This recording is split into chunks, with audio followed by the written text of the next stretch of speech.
Wow guys, I make squishy. Welcome to the video. ये मैंने बनाई है कुछ स्क्विशी एंड मैंने एक और स्क्विशी बना रही हूँ। मैं आपको दिखाती हूँ कैसे बनाते हैं।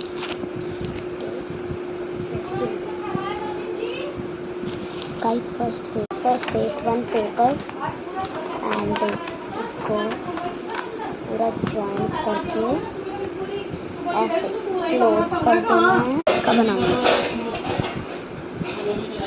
तो गाइस मैं आपको पहले कलर करके मिलती हूँ। ड्राइंग बना रही हूँ गाइस, डोंट जज माय ड्राइंग, तो मेरी ड्राइंग इतनी अच्छी नहीं।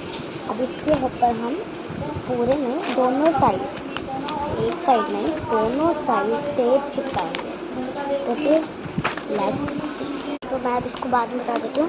इसको ऐसे मतलब फोल्ड करके इसके अंदर कोई सॉफ्ट कॉटन भर देना है एंड देखो स्क्विशी तैयार है।